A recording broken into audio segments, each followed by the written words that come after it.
So my presentation is going to be on the mechanically treated chaparral photo series. Going through this, if at any time I'm going too fast, please let me know. That way I can touch on some of the things that need to be touched on. The objectives of the presentation describe the mechanically treated photo series and its potential use. Go over some of the treatment types and locations. Go over the development of the photo series. And what would be some advantages or disadvantages of the photo series. So we asked, what is a photo series? How many of us know what a photo series is? No clue. None? None. Okay. It has photos. It's a series of. So a photo series is Here's pictures. a useful reference that allows natural resource managers to quickly quantify fuel and vegetation properties by comparing on-site conditions to a series of photos showing a range of calculated fuel loads within a similar vegetative community. I know it's a lot of words, but what it means is see a picture, and that photo series represents, take the picture and then all the plots and all that stuff in that picture are translated into numbers. Does that make sense? And I'm not too sure about this, but there's two photo series that I know about. There's the natural photo series. There's this one that I'm going to speak about. And there's a third one I heard about. I haven't seen it.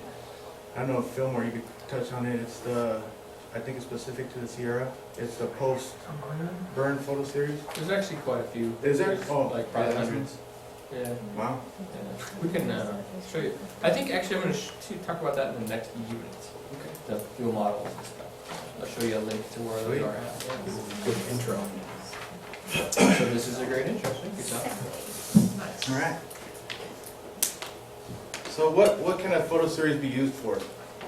Simply giving accurate, complete fuels data that is critical for making fuel management decisions and for predicting fire behavior and fire effects.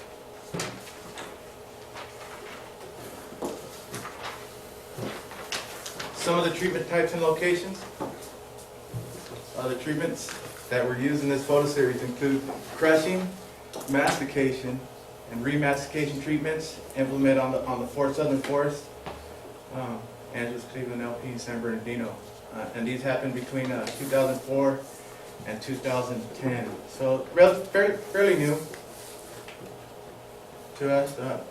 Really just starting to use it. I don't know how many times this photo series has been used for any of the burn plan implementation here, but I'm sure it's something we're going to start using in the future more. So one of the treatments that were used was the crushing treatments implemented using a gravity roller. Consisted of a 10-ton rolling steel cylinder connected to a bulldozer by 2 cables and 2 high-speed winches. This particular treatment I've never seen. I think it'd be kind of cool. I never even seen the machinery used. Has anybody seen it?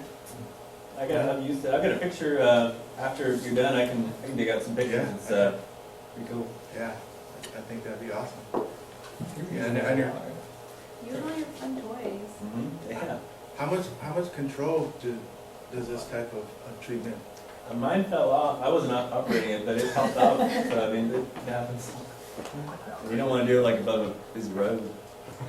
That makes sense. Could be for a bad headache. And the third treatment type, another treatment type is a masticated treatment, completed using a masticator, which consisted of a track-based machine and a cutting attachment that was either integrated into the machine or boom mounted.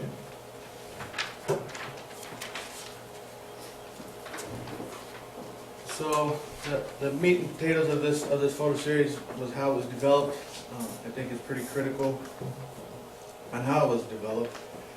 So this photo series capitalized on collecting data from a separate research study. Did it adhere to the standard procedures outlined by Maxwell Ward for developing a traditional photo series?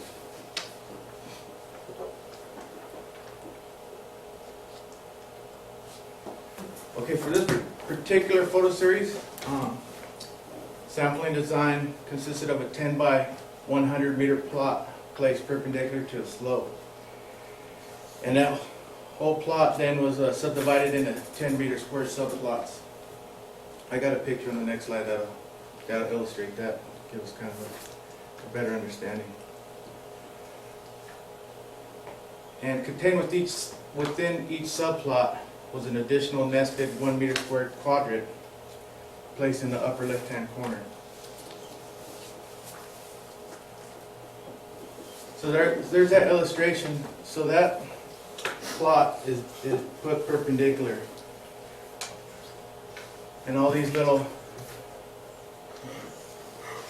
so all those 1, 2, 3, all the number plots are 10 by 10 meter squared plots. And that that box in the right-hand corner is a quadrant.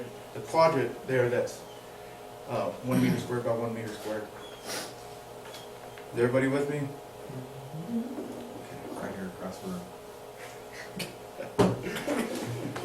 So the field structure and treatments was determined using a destructive plot-based method similar to Kane, 2009, with 3 half-meter square plot frames placed along the outer edge of each of the 5 odd number subplots. So everybody familiar with the destructive plot-based method compared to a non-destructive? So non-destructive is the Browns, correct? Browns, you put out your transect, whatever crosses intercepts that line is what you calculate. In this destructive based method, you're cutting stuff, getting those calculations, clippings, to get those measurements at tonnage per acre. That's within those subplots. So within each plot, the odd number ones, the dead and down fields were collected at 3 meters. So on all the odd number ones at the 3 meter mark, they're collecting the down and dead with those half-meter squared plots, putting it on the ground, getting the dead and down from the first 3 meters. And then at the 7 meter mark, they're getting the herbaceous fields and the litter. And then at the 10 meter intercept, the live woody fields are collected there. Make sense?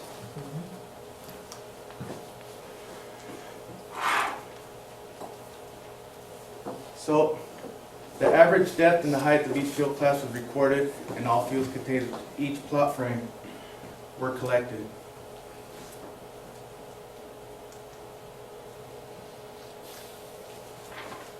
So, fields that were intersecting the frame were cut so that only the material within the boundary was retained. And the dead woody fields were separated into 1, 10, 100, and 1,000 hour field classes, with any irregular shape particles being measured at the narrowest diameter.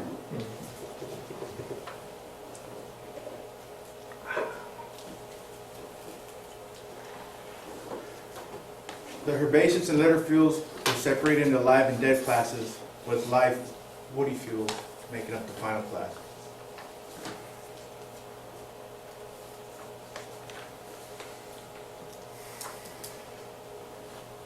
The cover was estimated and density was counted, or when there were more than 30 individuals in the quadrant, and estimated was recorded. What? Just a bunch. Estimated shit ton. All collected fields in the field, they were weighed to the nearest gram using a hanging scale. I wasn't there to do the field trip, so I kind of missed out. That's something that we did for the Browns weight stuff? No, there's no weighing at all. Weighing is only gonna be when you're doing destructive sampling. Because you're messing with the area.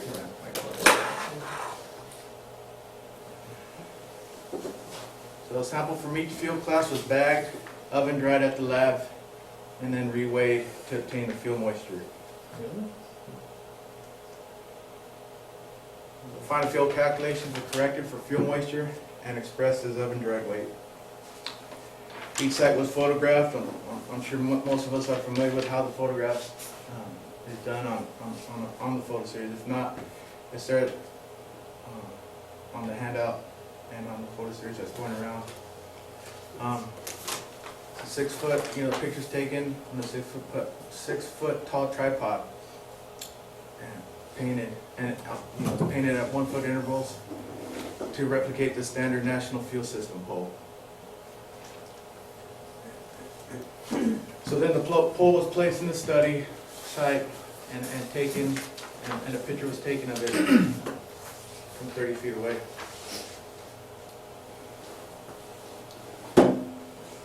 So the site variables, including aspect, elevation, slope, were recorded at UTM coordinates and were obtained using a GPS. So additionally, 2 stem samples from obligate seeding individuals were collected from adjacent untreated vegetation to determine pre-treatment stand age, Keeley 1993. All plant nomenclature used within this photo series follows Heckman 1993.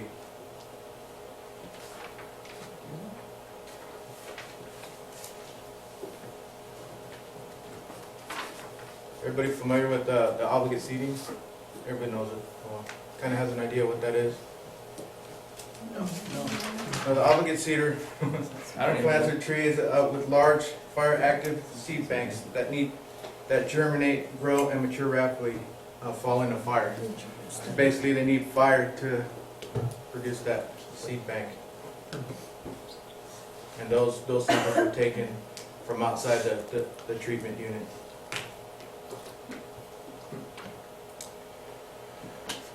So what would be some advantages of this photo series? Any ideas? A fast way to estimate fuel loading without doing grams transits. Yeah, that's one. I don't have it up there, but that's good. You get your idea of your species and how you're managing that fuel and like your fuel loading.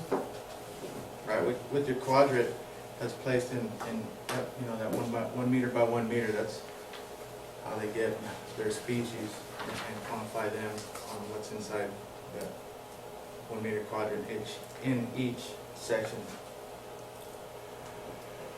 So some of the advantages: it gives accurate data when working in mechanically treated chaparral.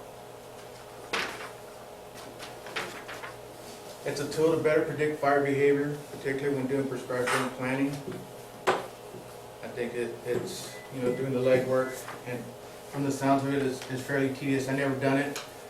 Time consuming and probably very expensive. So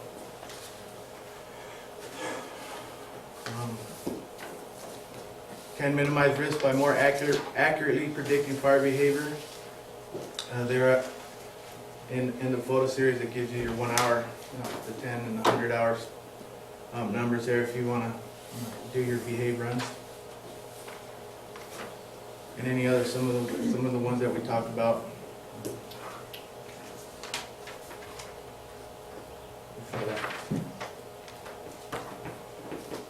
What would be some disadvantages?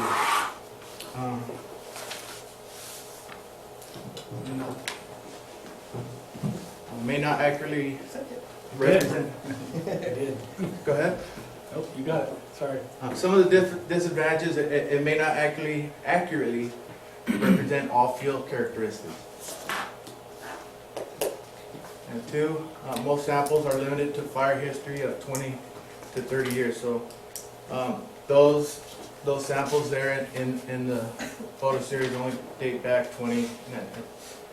I'm not too sure where I got that 30 from, but it's like 20, in between there was as far back as those samples have gone. And I think, you know, always constantly having to update those photo series, the mechanically treated photo series, it would be, needed to be updated a little more frequently. And that's just my opinion. Any others? Weather? What's that? Weather? Weather? Because you're taking a picture, like say right now, but it's calm, relaxed. What was the temperature that day? And then say you're gonna use that, how is the weather gonna be that day? Relevant to time of year. Yeah. So this is, the data that you get from this is only the vegetative data. So if you were gonna do a fire behavior output in the fire like behavior or something, you would take the data that this represents, and then the weather would be a separate set of data. So this is static in time. You know, it's relevant only to that. So the weather itself wouldn't affect the outputs. You would use those to combine. That makes sense. That makes sense? Yeah. Okay, I think I was thinking more along the lines of like fuel moisture outputs, of what your fuel moisture is in that time of year. So if you're burning, say, or you're using this to start your project, say in January, but you're looking at a picture that was taken in July, I don't know, that's what I was thinking, but probably not. Yeah, I'm not sure why they took fuel moisture. Why for they this. leave this stuff? Yeah, it really doesn't make any sense. I was thinking along the same lines, as a long time ago, I was told, is, so if you can't go out and do the actual data, you have a picture that has the similarities and you can draw off of the data they pulled for you. That's what I was, a long time ago. Right, but not for fuel moisture. That's why I thought they did fuel moisture, was so you can utilize. Oh, really? You pick your section of that picture, and it already has the fuel moisture that they estimated in there, they took. Oh, So really? you can just go straight to the next phase of that. I haven't read that thing closely. That'd be interesting. So is this Many years life, ago, when I did. That's crazy. is this life and dead moistures for, say, chaparral? Is that, Thanks for clarifying, Jim. Yes.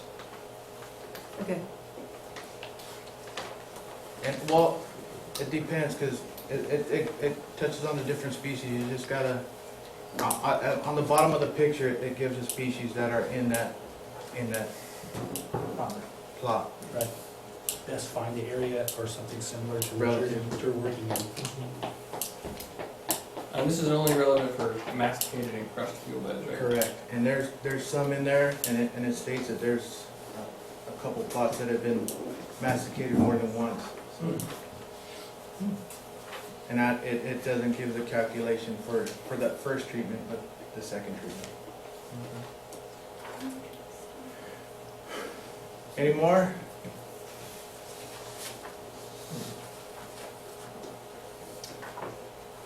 So, objectives, describe the mechanically treated photo series and its potential use.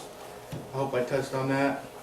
Going over some of the treatment types and locations of two treatment types, mastication and that barrel we use, and go over the development of the photo series and some of the advantages and disadvantages. So in conclusion, this is another tool for this photo series, another land management tool that can be used to ecologically assess landscapes through appraisal of living and dead, woody material, vegetation, biomass, and stand characteristics. Any questions? You did.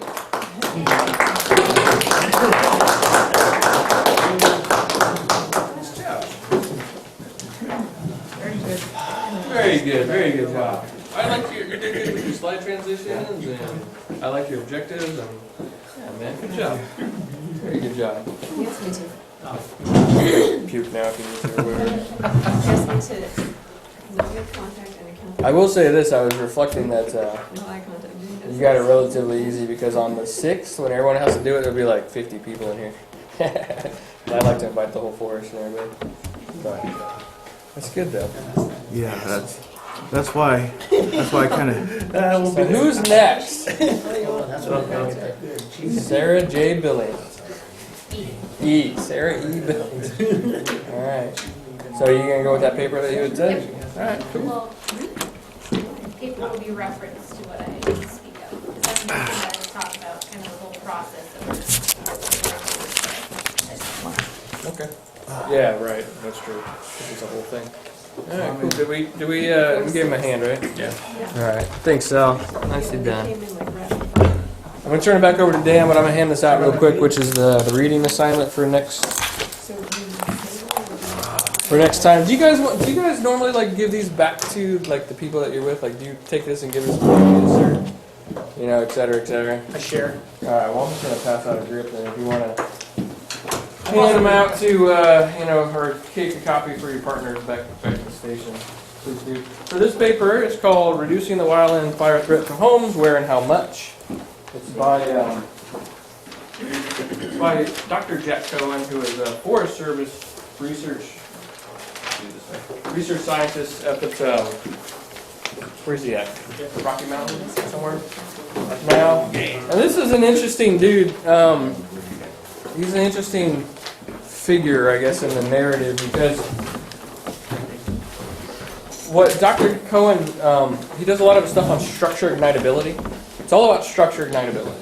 Sorry, and imagine you have a doctor, right? Probably got some fire experience and that sort of thing. You have a doctor in like a fire research lab, and they're trying to model how do stuff catch on fire. He has these cool toys called like what is called like an ember generator or spark generator. You guys familiar with this? And like they like produce sparks and they throw it at siding and that's one of the things he does. And he's also done some other. I think he talks about this. He's done some other studies where like they set up house facades next like at different intervals from like trees that were torching, like a prescribed burn, and they like say how far away is it ignitable. And so there's all this modeling stuff for how houses catch on fire, and it goes deeper and deeper.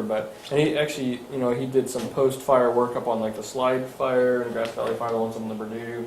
So some good information. But what's particularly interesting is a lot of that same whole cast of characters that we talk about that are like opposed to fuels management or the kind of fuels management we do a lot, have taken a lot of Dr. Cohen's work and they've sort of, I would say, twisted it in a way, and they've taken some of his conclusions and they've made them fit their conclusions, if that makes sense. And I've read different things about Cohen where Cohen's like, I never meant it to be that way. That wasn't the intent. He's really just a scientist trying to, throw sparks at facades and see if they catch on fire and do stuff. He's not really making a lot of management conclusions, although he's been drug into some of that narrative too, where they're trying to like get to what should we manage, how far should we have defensible space. But by and large, he's really not going into that. So I want you to read this paper, and of course there's some questions and everything, and there's some interesting little points in this one. And this one is like, if you read any more of his papers, a lot of them are the same. They have the same sort of threads. And Cohen's been around for a long time too. So does anybody else have anything to add to Jack? Do you know much about Cohen's work, or Sarah, or Jim, or anybody? Okay, so this is the first paper really where we're really looking at like wildland-urban interface and how structures ignite and how defensible space interacts with that and what are some of the causal factors of that. So I hope that you enjoy the paper. And if I recall, I believe there's only one other reading assignment after this. Yay! Are you excited? Yeah. It's super long though. Yeah, great. War and Peace, fuel styles. In a way, it is a couple more chapters from that Pine book, Stephen Pine. So we get to end where we started. But actually, I think it's a good paper. The rest of the Pine paper Was his original? Did Cohen work on like radiant heat on ignition, and he didn't really factor in ember wash? That was part of it. Yeah, some of his earlier work, especially that one paper where he did where it was like 100 feet away, and it was all radiant heat ignition. It wasn't ember ignition or ember wash or anything at all. And people took all kinds of conjectures from that. And then he's also done ember wash, and he's done some stuff where like getting in and looking at like mulch and that sort of thing. Yeah, he's actually got quite a few papers. He's been writing papers for a long time. It seems like he started to kind of wade into that whole management thing, but I don't think my understanding is not necessarily really comfortable with that. So anyway, he is an author that as you get into fuels management and you get into the comments from our objectioners, they always reference the COIN stuff. So he's a very important author because he's one of the few researchers that are actually looking at how do houses catch on fire during a wildland fire. Okay, and you can, any sort of data, as we, statistics are statistics and data is data. You can twist it however you want, and you can interpret data however you want. And we interpret it one way, and other people interpret it another way.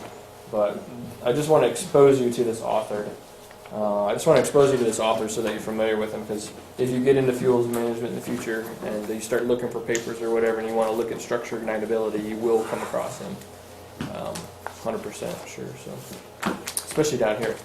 And that's the other thing too, is that I want to give it away, but a lot of his work is up in the timber type, and then people have been trying to apply his work to California, or to Southern California with the chaparral type, and it's like it's apples to oranges. So I look at it through that lens as well too. So, okay, all right, Dan, it's back to you, man.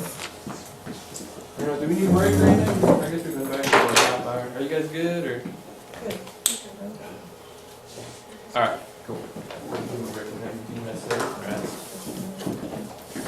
We found a picture of the crusher. It's not. This is the first time the crusher and I met each other.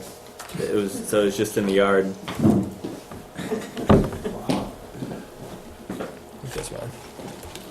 It's got a name. I don't remember what it is, but it's something pretty mean.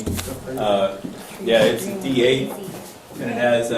This is the winch. It's got 2 winches right here and here, and controls inside. I want to say it comes back maybe the motors for the winch. This is just like a pulley or kind of steering system here. But this whole thing comes off in just this big bar. This one weighs 4 tons, and it's they can fill it with water, so it weighs more. And there's a bigger one that's 16 tons. So we started small, and they lost the 4-ton one, so we didn't go with the 16-ton. And so yeah, it just sits on top of the ridge and just mows down, and he could steer it. It's an old, I think he's a dozer guy from the Angeles that went over to LA County to make real money, and he just moves it, and I think he does like 3 to 5 acres a day. So, and it came out at about $400 an acre. So the biggest problem that we found with them was they just get pulled in all kinds of different directions. So, operator availability. The machine will sit out there for months, and they're kind of politically driven. So if there's floods or other things for the operators to do, we don't get them. So, but yeah, that's the machine. It worked pretty good for us, and Seth is going to be burning. So it can't work on the pavement, right where the pavement ended, right around the corner. That's where he stopped. So he worked last winter from Johnstone Peak to just about where you stop. So yeah, they're looking to burn it this winter. Just line it, and actually it's really steep, and you can see these divots and all that weight. I think it helped with runoff because it made kind of these just cuts, and it broke up the water flow, and it kind of pool up instead of just all flush down. So Yeah, that's different from the one I've seen. The other one I've seen is it's on the side of the tractor, and they have a bunch of weights on the other side. So as it's releasing it downhill, he kind of sits there like that and watches it. So he drives and just keeps dropping down. I want to say on the Trabuco district, they had an accident in maybe mid-2000s, like 5 or 6 or something like that. I don't know what setup it was, but I think the whole thing went over. It did, and it killed the guy. Yeah.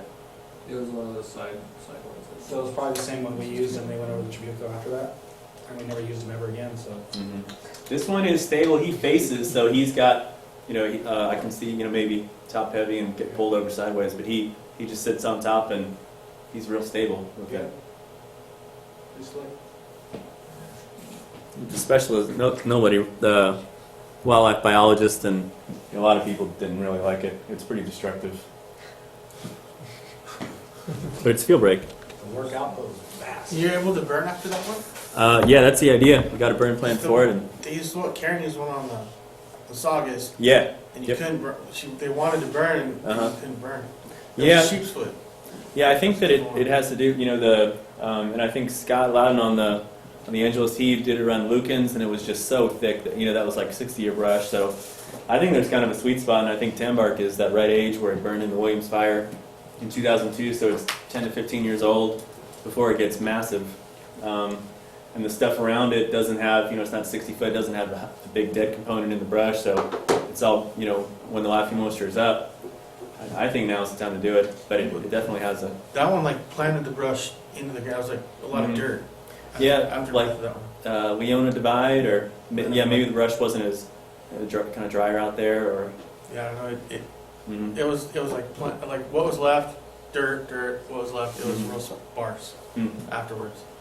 It's different. Yeah. Yeah, maybe those will be your units to burn.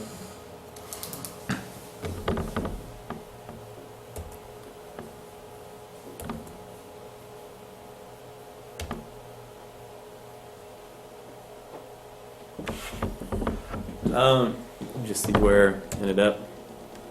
So, project development. Now, so some of this is, you can recognize some of these slides too. Now you've established the background and your foundation for developing a project. There are the official phases of a project, the project design, Nepa process, which is just what it is. It's Nepa. It is a process that we go through. Implementation is the goal, and then monitoring to follow up, see if it was effective. And that'll help you. The whole thing will start over again in new projects. New design. If you monitor, did it work? Is it a waste of money, waste of effort? So they're constantly cycling through.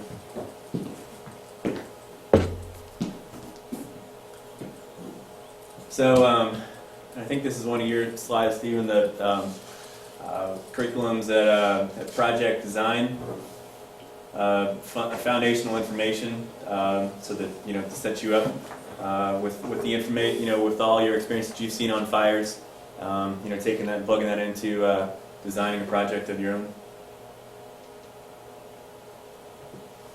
So project design, one of the things Fields Professional does is design projects.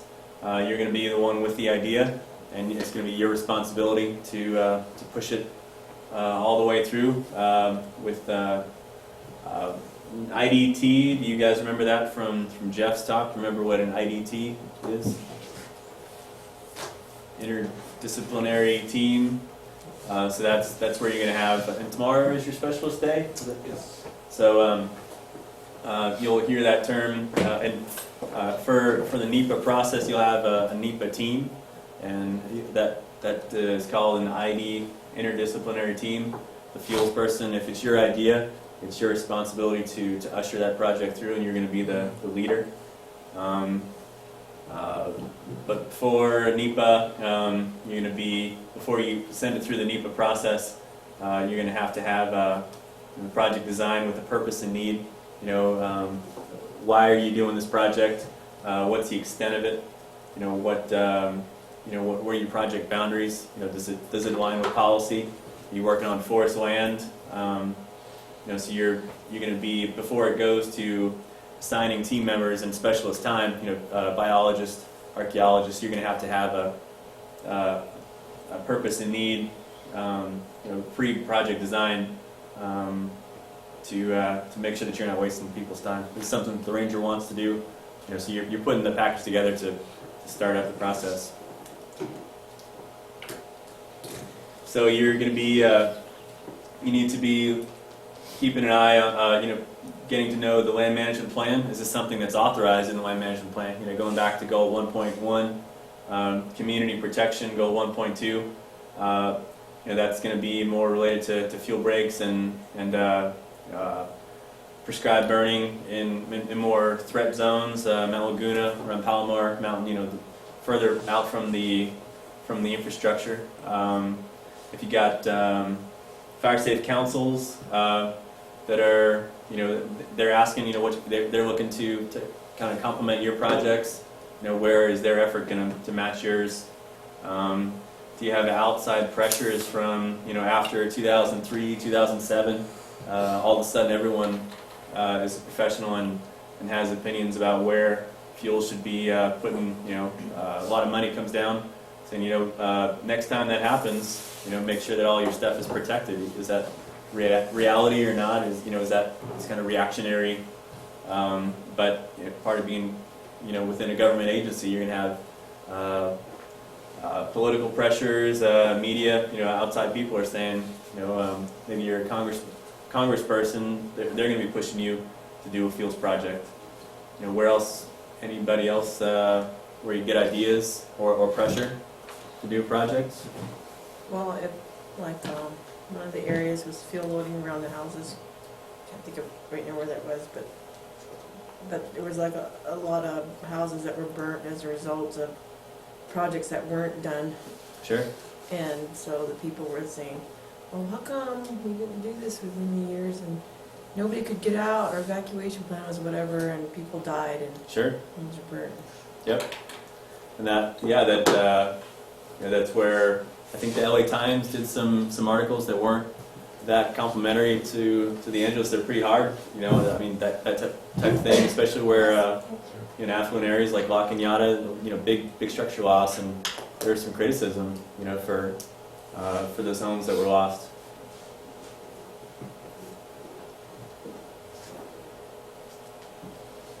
So how do you decide what to do? A lot of information available. Comes down to current research and current initiatives, but it also, comes down to knowing your land, your district, what you're responsible for. Where you're, talking to the modules across the district. In your response areas, do you have areas that you are concerned about fires that you don't want to take, the modules in? That's a good place to start. For defensible space. Where are people going to be?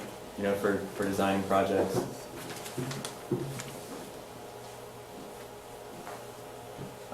So line approves the beginning of the PIL. That's the project initiation letter, and that's the first part of the Nepa process. That if it's your project and it doesn't have to be the fuel specialist. It could be a captain on the district, and it could be someone interested in working into fuels, and you could start the project initiation letter. You basically are saying what you want to do, where, why, and that comes with you'll be writing it, and the ranger is going to be signing it, and in that bill, the back page of the template that we used on the Angeles, it had a checkbox. Do you want a botanist, and who is that botanist? Who's going to be assigned?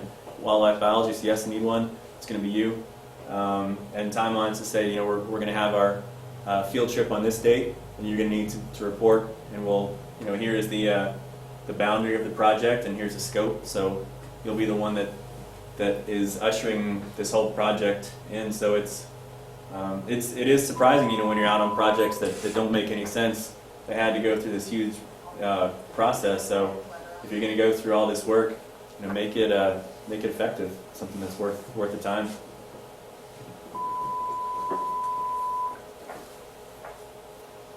So in concept, you have an idea.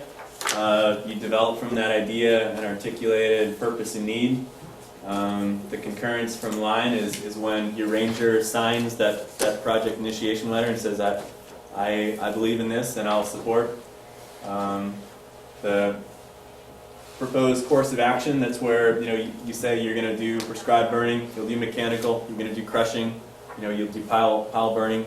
What exactly are you going to do to make a difference? And that's where you start into the Nepa process. And this is where you can't really see the lines, but it's all a mess. It's not 1, 2, 3, 4. It's what actually happens is you start, and then when I was on the Angeles for 4 years as the Fuels BC, and we had 7 district rangers when I was there. So, in reality, or you think you're going to have one ranger, and then you're going to start an idea, and then a week later you're going to have a meeting, and then a month later the NEPA signed. But you have all kinds of things you have to deal with. 7 rangers was, it's fuels people have got to have a lot of energy. You know, it's got to be something you're worth. You're gonna have to put up the fight. You start the fight, you continue the fight, and then you know all you want to do is run the freaking terror torch. That's all. That's it. That's all. You know, but you got to go through all this other mess to justify why and make sure it's legal. That your land management plan says you can run a terror torch. So, but if it's something that you believe in, then that's you know it's worth the effort. So, do you remember the triangle, the Nepa triangle from Jeff's talk? So these should be you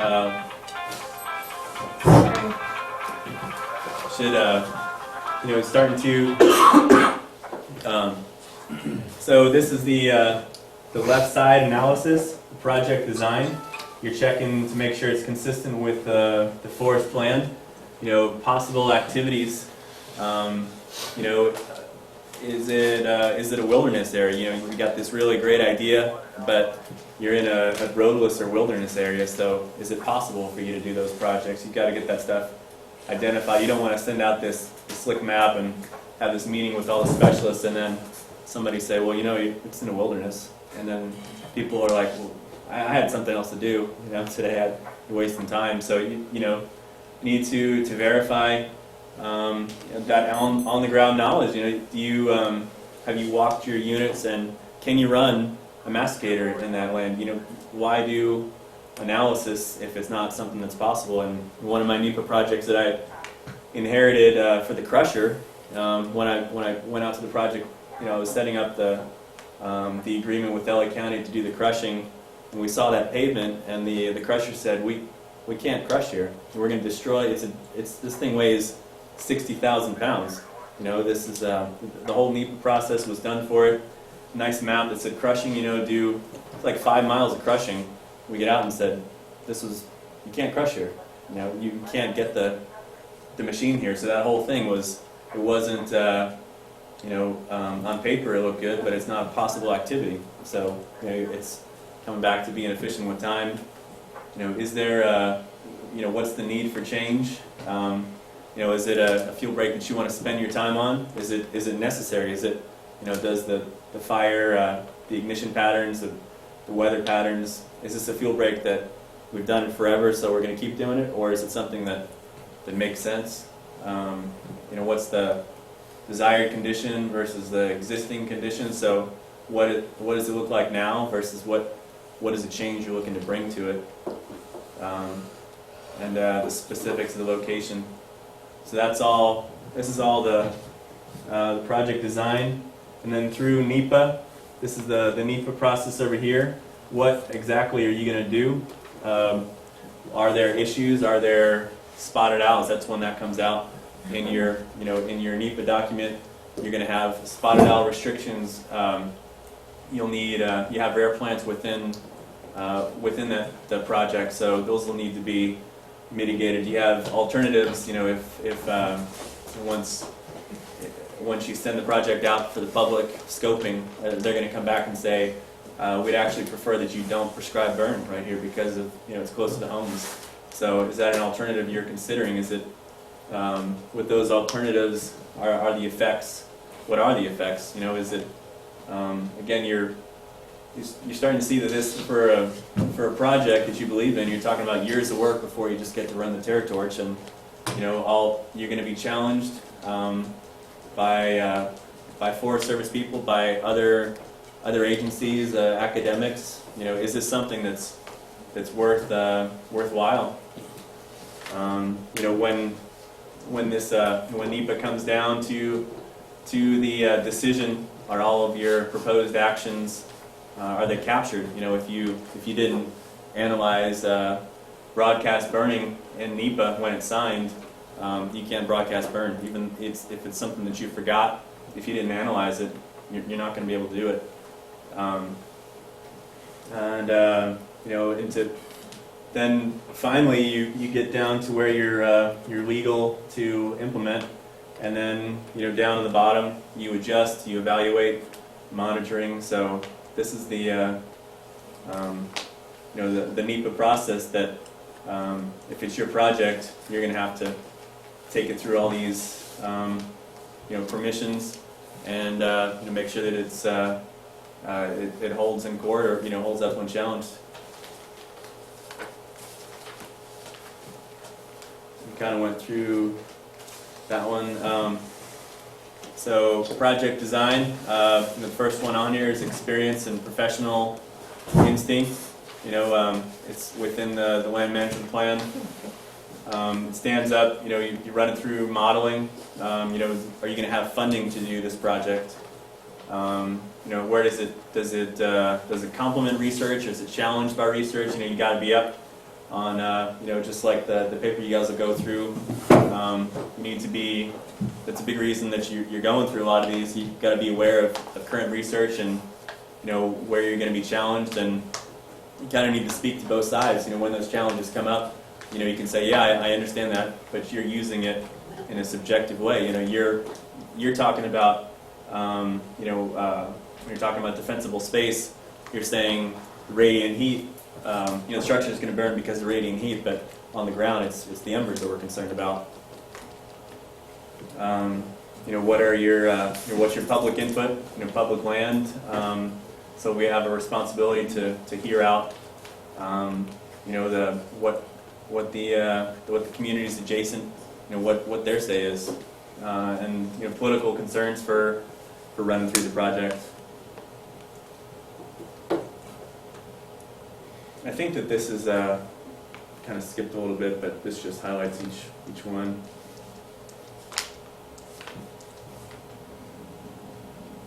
So you're looking to identify problems that could be wrong, out in your land, in your response zone, in your district. Where anticipate where. I think at this point we have a pretty good idea who's going to challenge us. When we go to scope, and be ready to defend those positions. And are you incorporating that input into your project design?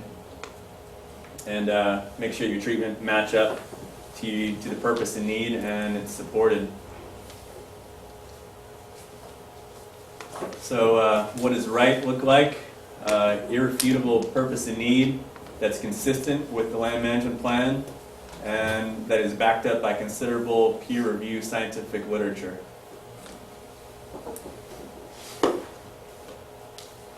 So again, why do you want to do the right way? And it comes back to what you guys all talked about in the beginning. Why you're here. You're looking to understand projects and influence them. That when you're asking your people to work on them, that it's something that you believe in. If you designed them, got your buy-in, and you're, it's tough to work on a project that can be pretty labor intensive if you don't believe in it.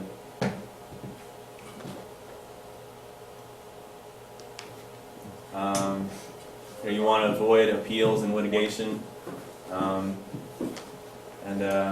you think of a reason to do it wrong.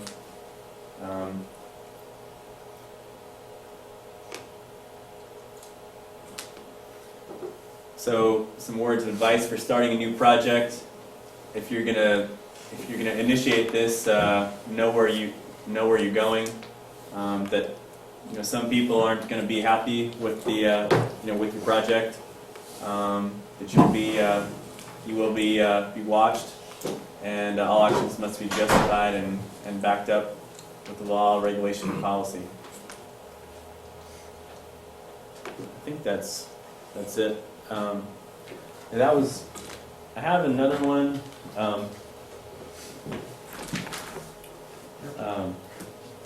Easy. So that's the main one I've got for project design. I don't know what kind of time you got left, or yeah. We usually don't knock off till about 3 or so. Okay. If you guys want to take a break, I've got a couple options to see what might work. You guys want to take 10 minutes? Sure. Somebody, I gotta tell you, inside of our purpose thing and Jim got in trouble, we put up more smoke to make sure they didn't, drop them on the wrong side. Your mom was telling me something the other day. And I about- brought it up right Really? this look. Really? And he's like, oh, no, that's not, I'm like, no. start filming this here. What is it? Grass here. What's that? And wait until we're, I was like, I don't even know. I don't have a backbone to stand by what you said. so we're gonna dig back here, around the beach area. Okay, talk shit. Okay, so this one is, I didn't know how long the other one would go, so I had a couple backups, and this one kind of goes into what we were talking about this morning with the fuel breaks, and it's got some good pictures before and after, and use this one to sell, what we're working on, what, they're working on Mill District, and I use this one on the fuels curriculum for the Angelus, and it's right before Christmas, so it's real festive for Christmas. So it's not Christmas anymore. That's why, it's red and green and white. So, yeah. So and this one, it's another, so when you have the NEPA document signed, and it sounds like you guys have done a similar one with one of your projects as well. But what it means, once you get the green light legally, once that document is signed, what it puts into motion and what you can when it's time to make the project happen. So this is the good part, but it's just having the NEPA, your project designed, passed through NEPA, and signed and ready to go. Then the real work begins. So again, some repetition. You want to do a fuels project. Where, why, who, how. What does fuels mean to you? With your fire experiences. Where are you gonna, where are you looking to put that project? What are you looking to accomplish? For WUI, in the interface, is there collaboration? What are the challenges? Does in a lot of places in Southern California, on the Angeles, it doesn't have a whole lot of workable terrain, so we were, pushed back to the ridges in a lot of places, and some of those ridges were not even workable. So, really had to consider where your options were, and is it just because it's workable, is it worth the effort? We back up on that district and forest. A lot of the primary fuel breaks are across watershed boundaries. The idea being that if you have those advantages on those watershed boundaries, the fires usually start at the bottom and move their way up to the top. The ridges is where you hold them. The station fire burned 9 watersheds in one burn. The cost of the fire was, I think it was $100 million or something, but when you look at the aftermath of the watershed damage, having for LA, for having to get that water from other places, all of a sudden, all those dams, the catch basins, you got to pull, when it does rain, all your dams and your reservoirs are filled up with mud, and the expense of that, I've heard numbers that it's 4 or 5 times, the cost of suppression. You're looking at hundreds of millions of dollars to physically extract that dirt out of,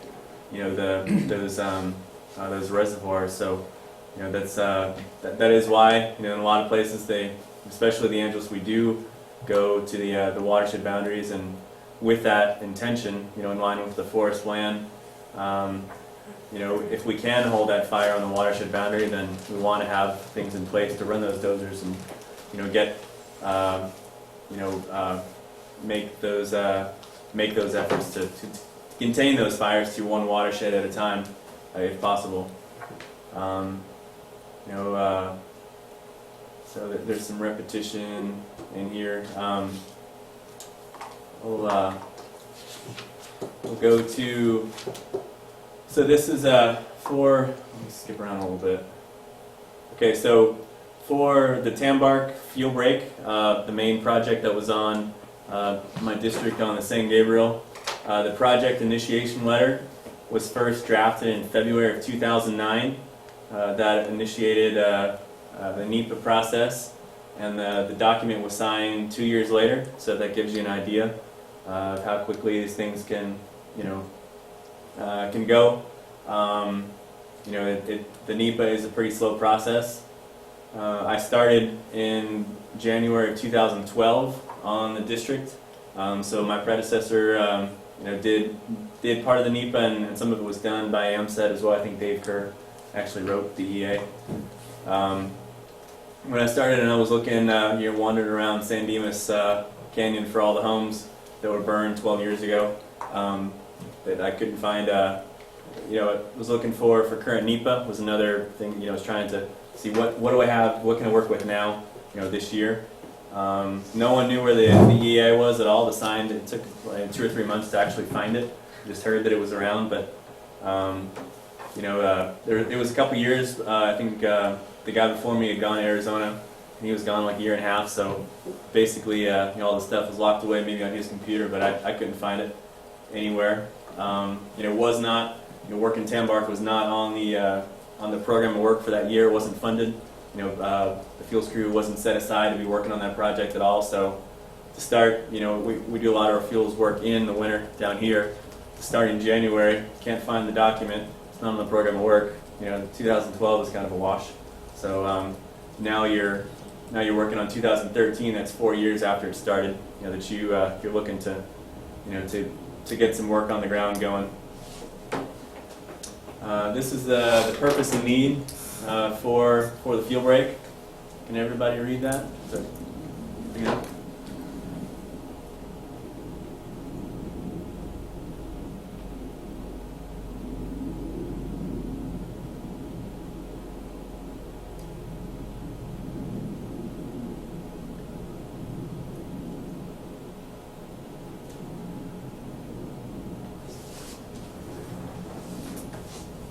So within, and this is kind of funny, this is in here because every time we try to go do something, they start screaming about it, So if they were consulted, I hope so. It is, it's their land.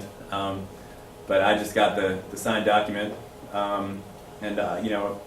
developed a working relationship with the folks from San Dimas Experimental Forest, and but I question if they were actually consulted, in the design of the project. So they're, it's on experimental forest, technically on the district, but then also on the experimental forest as well. So, it's things as you design the project, you want to be working with those folks, saying, hey, are you cool with us running a crusher on your land? And then we're going to burn it.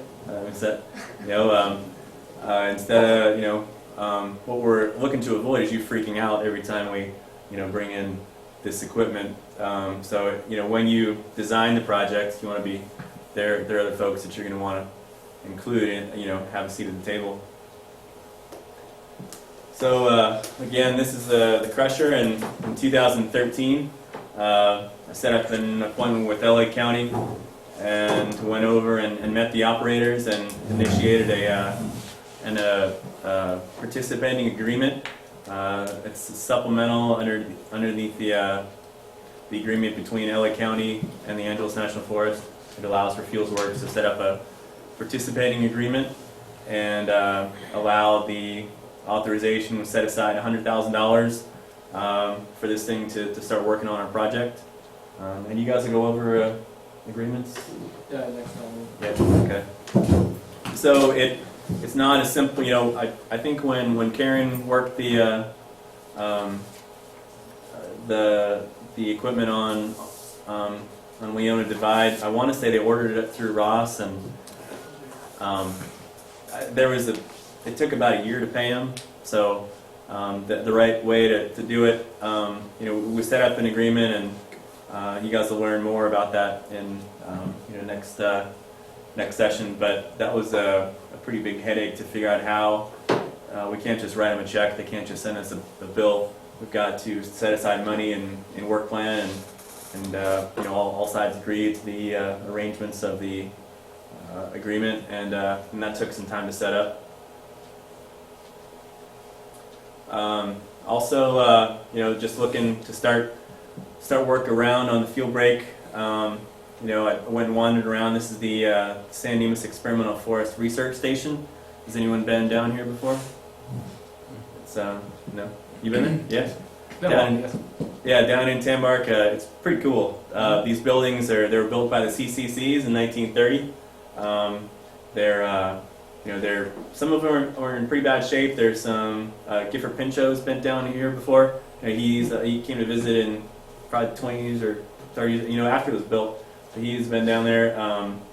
Had a lot of researchers. The experimental forest was developed in 20s and 30s for watershed protection and measuring water quality coming out of the San Gabriel Mountains for the citrus industry that was down in Glendora and Rancho Cucamonga and all the places that are now part of LA. So these were the support buildings. But I was thinking, if I'm looking to do prescribed burning pretty close to this, these buildings are coming up on 100 years old. They're got a lot of value, historic value. So did a quick, it prompted we did a little defensible space project down here. Just thinking, if I want to plan for the worst, if things do go wrong, I don't want to lose all these buildings. I didn't think it would come to that, but just thought it was also a good project to initiate. So we did a defensible space of 300 feet. Did brush clearance. We got LA County crews in here to help kind of clear the area. So felt a lot better having putting fire kind of in the area that just planning for the worst and putting things together. To have some good defensible space in the vicinity of the project. Mm-hmm. Are those buildings still occupied? Are they using them or no? When some of this work was going on, the Veterans Green Corps, they stayed down there, and there were some issues with, we got all kinds of clearances, and they stayed down there, but then afterwards, there was some kind of, someone got upset that they were there, so the buildings they were the last ones to stay there. Before that, they were functioning for researchers or people would come down, but it's been a couple of years. Something with the water system. They didn't drink any of the water or anything. So nobody got sick. But it kind of brought some drama with them being down there. So unfortunately, they're not, functioning as much anymore. There's a lab down there that's got there's one researcher that works, but they're kind of falling apart. So this project was to bring some attention to it. Say, these buildings are pretty incredible inside. A lot of original woodwork, and the CCC's put them together. So I don't know. You're telling me that we've got a flag and avoid trash that's 51 years old, but we have these incredible buildings on our district, and they're not. Come on. So that was just kind of use that to bring some attention to it, to say, let's stop.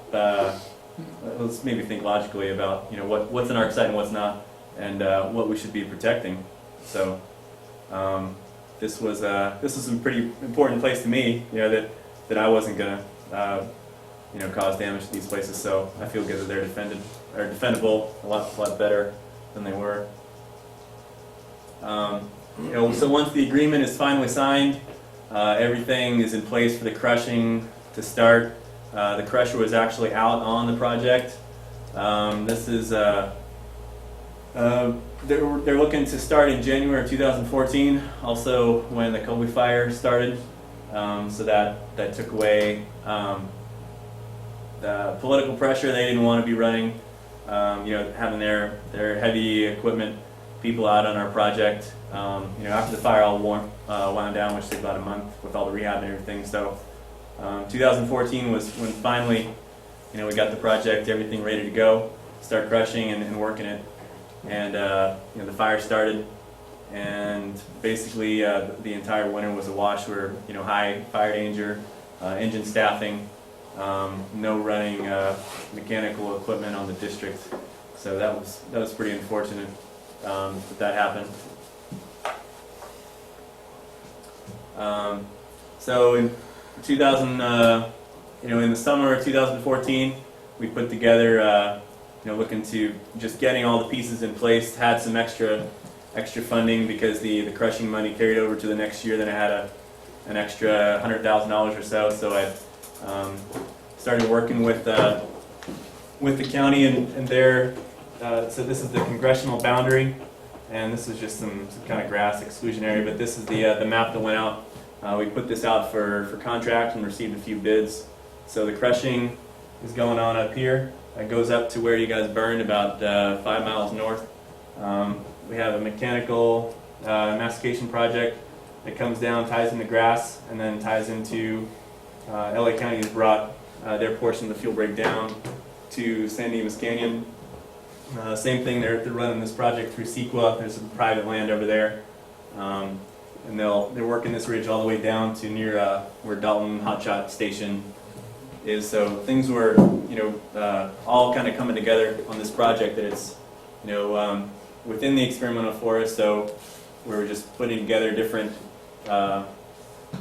treatments, mastication, contract, mechanical crushing, prescribed burning. Once that document was signed, we were able to use all different types of equipment that were all allowed within that NEPA document. So in 2015, the NEPA is still current. The agreements are in place with LA County. Also set up an agreement with CAL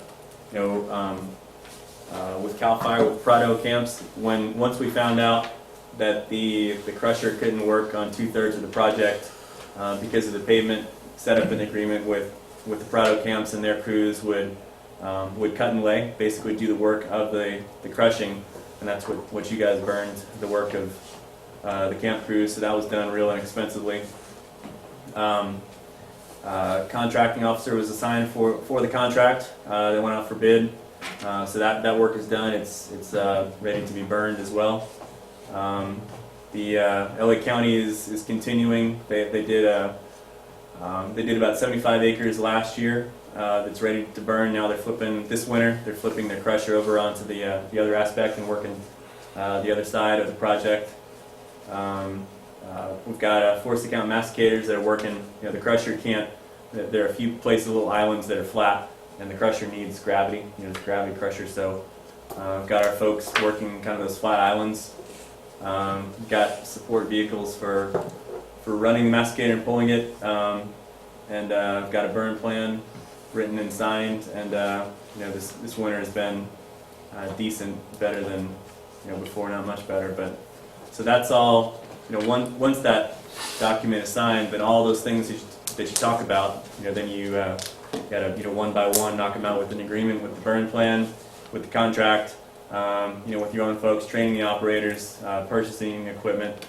So that's it's lifetime worth of work. But it all comes back to that idea, with what you're something that you've seen on a fire that worked and that you believe in, with putting effort towards time and money, and personnel towards it.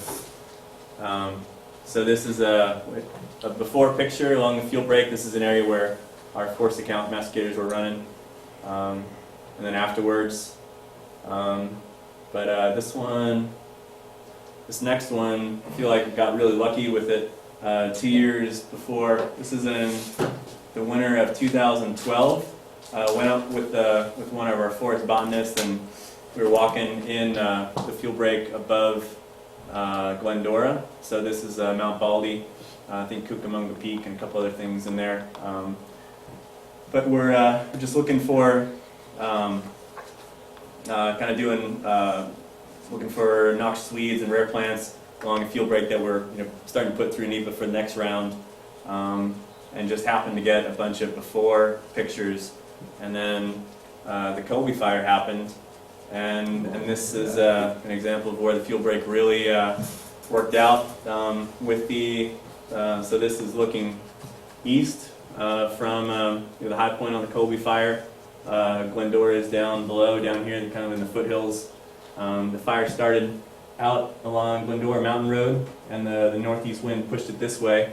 With this fuel break in place and the type converted grass, the dozers, LA County and Forest Service were able to run out that ridge, with the fire pushing away from them at the time. But if it was heavy brush, it would have taken a long time, for them to make progress. But with this in place, they were able to get containment for probably 30%, right away in a Santa Ana, driven fire, and avoided that fire from coming up and, dumping over into the, off to the north into pretty inaccessible terrain. So it did, the steel brakes do give us advantages,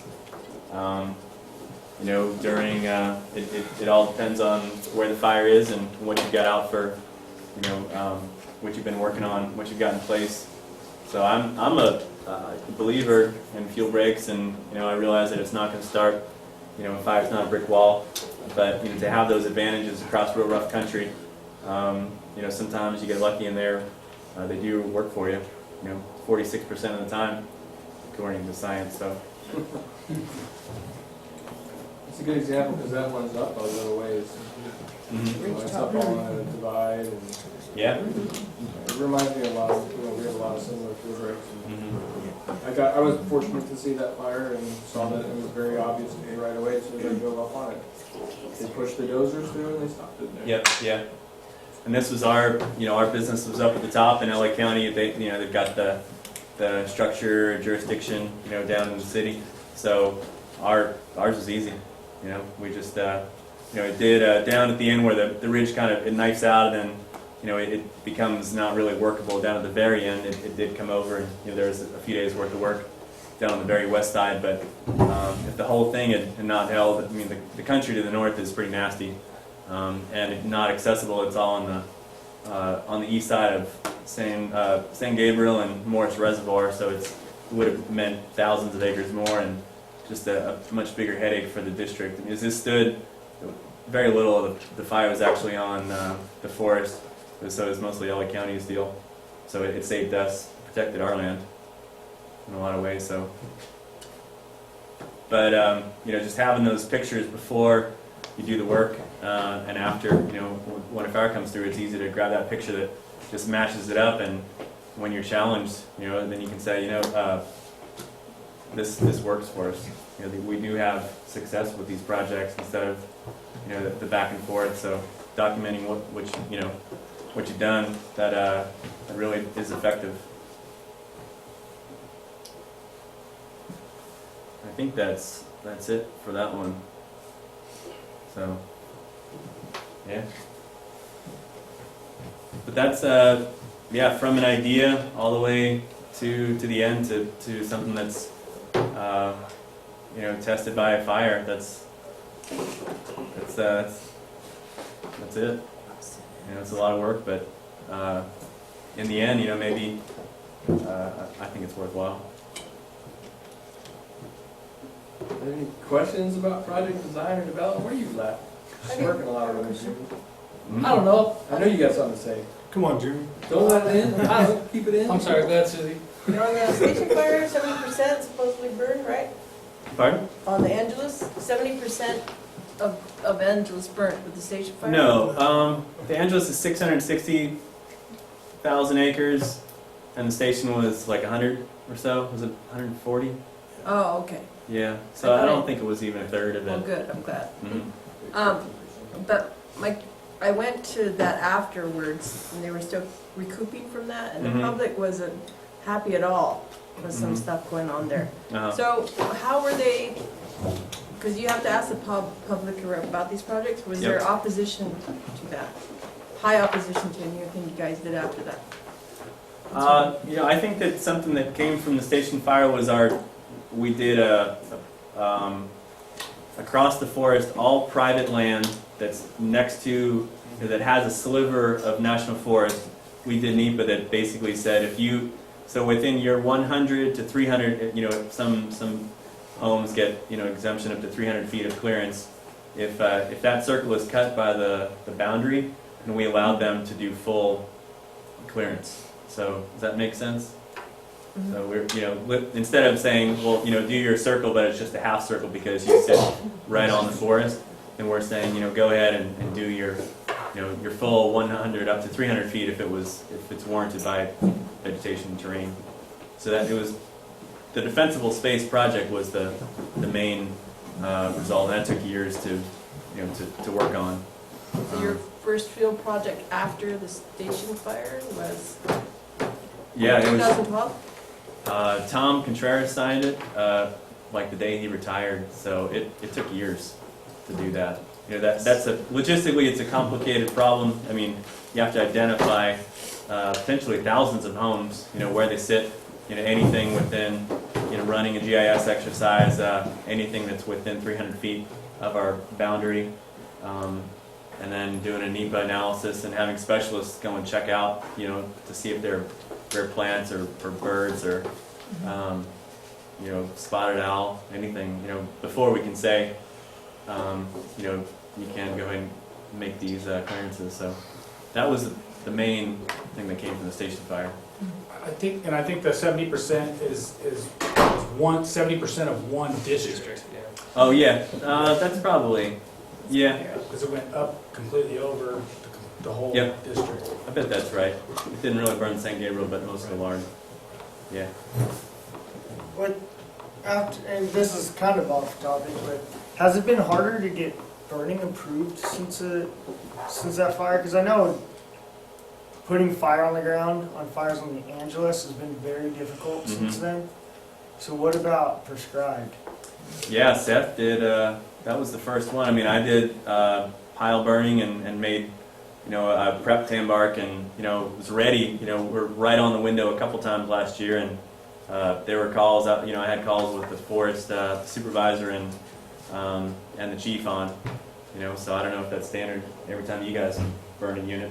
You got Will and Brian, you know, on the call, but they want to know everything about it, so. God, no. Oh, really? Actually, we just got direction last week that Will no longer wants to be notified because he's getting called so much. Really? Wow. No, it's a lot different here. You have to call, like on the Angeles, when I burned, I didn't call anyone. I just filled out the paperwork and faxed the dispatch and they made the calls. That's what's weird, new to me here, is I have to make all the calls. Mhm. Yeah, And because it they was- want to be able to talk to the burn boss. Like the chief one wants to be able to talk to him. I think that's legitimate. But Yeah, no, I just, they just paged it out. It was a page to all the chiefs Yeah. that they're burning.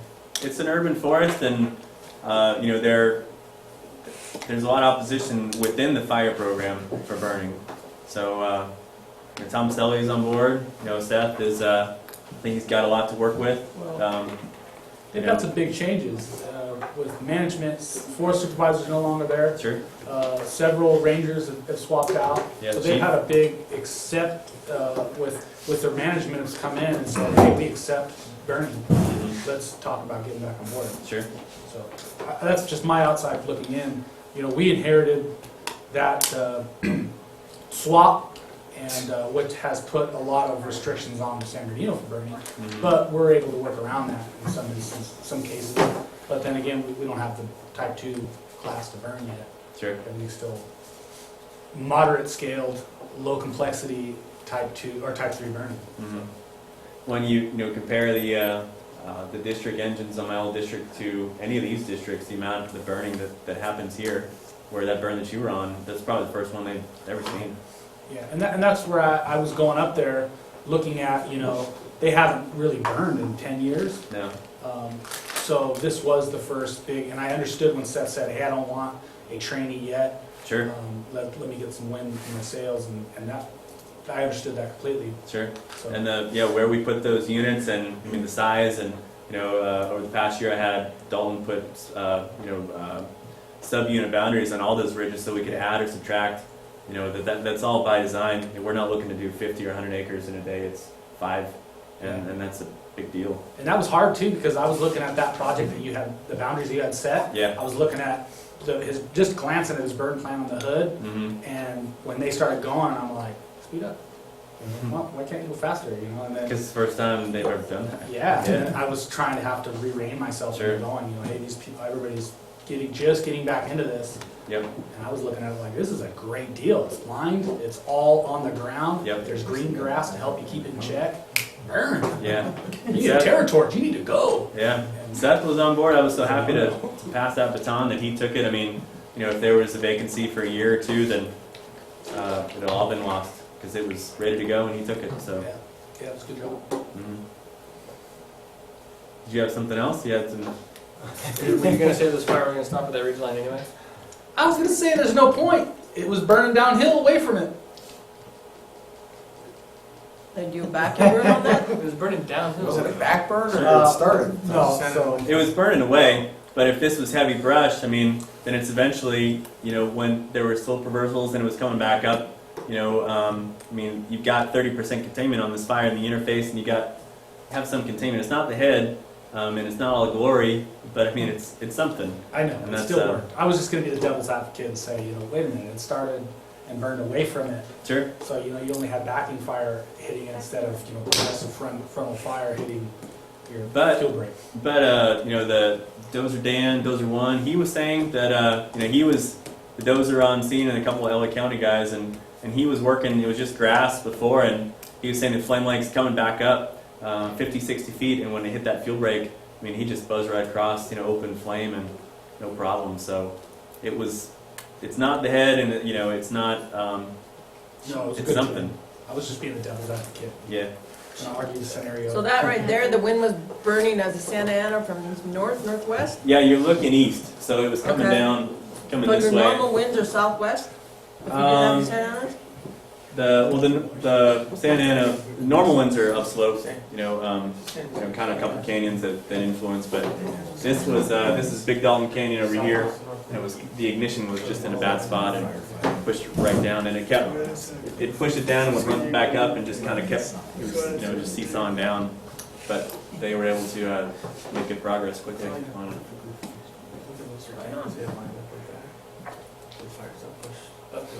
I don't think I'm physically capable of talking more than 2 hours a day, so. That's fine, man, you're done, that's cool. It's a good day. Questions are good though, I mean, any other questions for folks? Project planning or whatever? Dan's take on life, I can leave if you want. So essentially, your project development starts with your pill, right? Did I get that right? Officially, yeah, that's when your project is official. You've written it down, you have a purpose and need, and once it's signed that's when your ranger says, I believe in this, and I'm assigning this to these people, and you've got dates. So that's when the project is official.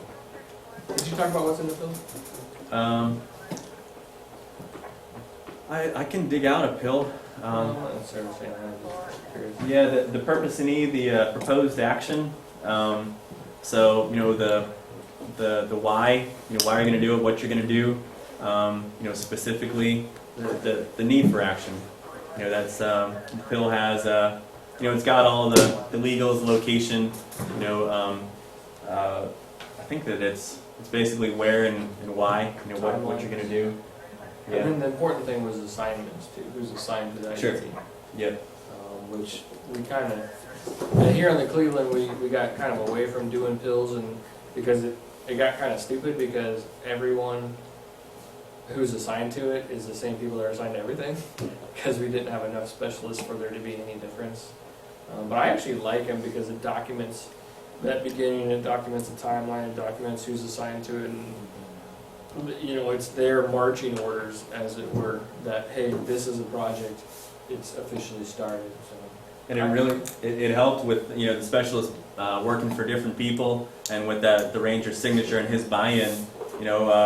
I think that our first analysis was due on June 12th, and on the 13th, I was in his office saying, I've received these, and I have not received these, and he was making calls saying where this stuff was due, and this, so that's, you need the ranger's buy-in and their support. When they sign it, they take it on. You're going to write the pill, but it comes from them.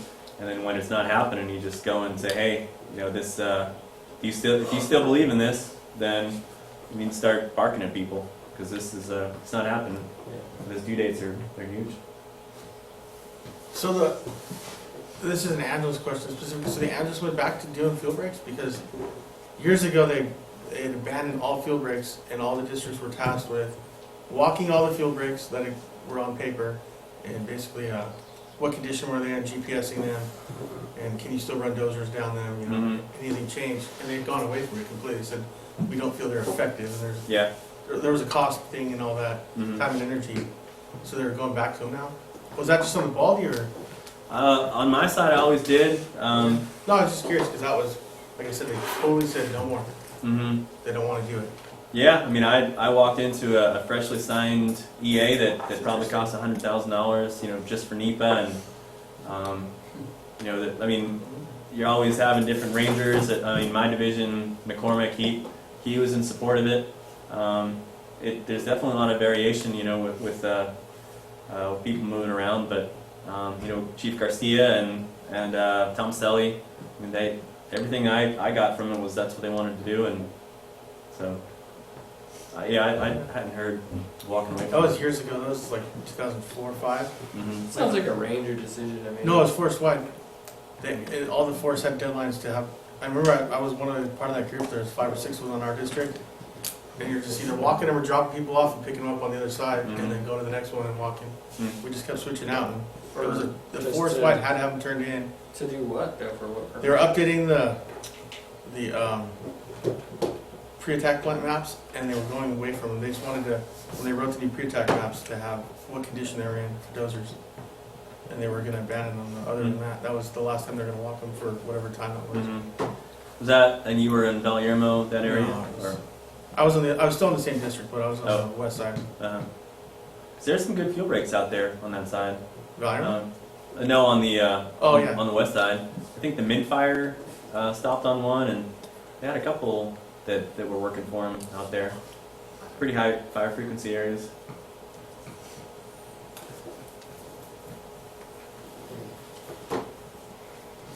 Anything else? Alright, well, I'm not gonna belabor it. You're awfully quiet today, now that I think about it. Right? Me? Yeah. No. What? You. Not you. Chief. David, I have a question for you. Uh-oh. So you mentioned, well, is that both type 2 and type 3 burns he doesn't want to be notified, or just? Yeah, I don't know why we haven't seen the letter yet. Brian wrote it up and then I kinda edited it for him, and that was 2 weeks ago.